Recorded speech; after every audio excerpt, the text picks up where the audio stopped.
Hi ദാനിയൽക്കാരൻ വന്നിട്ടുണ്ട്. ഇന്ന് നമുക്കൊരു സാധനം കിട്ടിയിട്ടുണ്ട്. അത് നിങ്ങൾക്ക് കാണിച്ചു തരാൻ വേണ്ടിയിട്ടാണ് വന്നത്. ഒന്നല്ല, നിങ്ങൾക്കെല്ലാം അറിയുന്ന ഒരു മീൻ തന്നെ. പക്ഷേ എന്നാലും ചില ആൾക്കൊന്നും അറിയില്ല. ചില ആളിത് അറിയാത്തതുകൊണ്ട് വാങ്ങിക്കില്ല. ഇതിനുള്ളിൽ ഒരുപാട് മുള്ളുണ്ടോ, അല്ല ഇത് കുട്ടികൾക്ക് കൊടുക്കാൻ പറ്റുമോ, അല്ല കറി വെച്ച ടേസ്റ്റ് ഉണ്ടാവോ, പൊരിച്ചാലാണോ ടേസ്റ്റ് എന്നുള്ള ചോദിച്ചിട്ട് കുറേ അഭിപ്രായം പറഞ്ഞ് മടങ്ങിപ്പോകുന്ന ഒരു മീനാണ്. പക്ഷേ നിങ്ങൾ ഈ മീൻ ഒരിക്കലും മിസ് ചെയ്യാൻ പാടില്ല. കാരണം എന്നാൽ ഭയങ്കര ടേസ്റ്റാണ്. ബിരിയാണിയെല്ലാം വയ്ക്കണ്ടല്ലോ. പിന്നെ ഞാൻ ഒരു പ്ലേറ്റുള്ള 5 പ്ലേറ്റ് വയ്ക്കും. അങ്ങനത്തെ സാധനം കാണിച്ചതാ. ഇവരാണ് മക്കളെ മുതൽ ഭൂമി. നമ്മുടെ നാട്ടിലെ ഭൂമി എന്ന് പറയുന്നത്. നിങ്ങളുടെ നാട്ടിൽ എന്താ പേരെന്ന് നമുക്കറിയില്ല.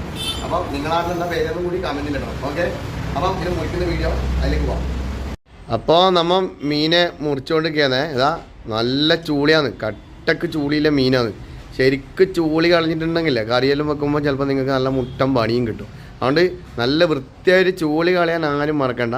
അപ്പോൾ അതിൻ്റെ തല എങ്ങനെയാണെന്ന് മുറിച്ചിട്ടെല്ലാം ഞാൻ നിങ്ങൾക്ക് കാണിച്ചു തരാം. അതിൻ്റെ ഉള്ളിലത്തെ ഇറച്ചി എങ്ങനെ ഉണ്ടാവും, പിന്നെ എങ്ങനെ അതിൻ്റെ ഉള്ളിലത്തെ മുള്ള് ഇതെല്ലാം ഇപ്പം കാണുക.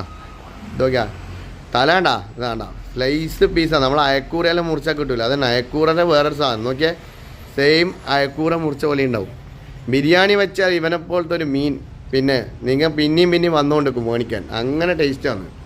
അതാ നിങ്ങൾ പീസ് കണ്ട നല്ല അടിപൊളി സ്ലൈസ് പീസ്. എൻ്റെ കയ്യിൽ കിടക്കുന്നുണ്ട്. അതാ ശരിക്കും അയക്കൂറ പോലെ തന്നെയില്ലേ. എൻ്റെ ഇന്നത്തെ ഭൂമിൻ്റെ വീഡിയോ നിങ്ങൾക്ക് എല്ലാവർക്കും ഇഷ്ടമായി എന്ന് വിചാരിക്കുന്നു. അങ്ങനെ ഇഷ്ടപ്പെട്ടിട്ടുണ്ടെങ്കിൽ തീർച്ചയായിട്ടും കമൻറ്റ് ചെയ്യാനും ലൈക്ക് ചെയ്യാനും ഷെയർ ചെയ്യാനും സബ്സ്ക്രൈബ് ചെയ്യാനും ഒരിക്കലും മടിക്കണ്ട. അപ്പോൾ പെട്ടെന്നായിക്കോട്ടെ എല്ലാവരും സബ്സ്ക്രൈബ് ചെയ്യണം, ഷെയർ ചെയ്യാനും മറക്കരുത്. ഓക്കെ, പുതിയ സാധനങ്ങളായിട്ട് എന്നും ദാനിയൽക്കാരൻ വന്നുകൊണ്ടേയിരിക്കും. അപ്പോൾ നിങ്ങൾക്ക് എല്ലാവർക്കും ദാനിയൽക്കാരൻ്റെ ബൈ.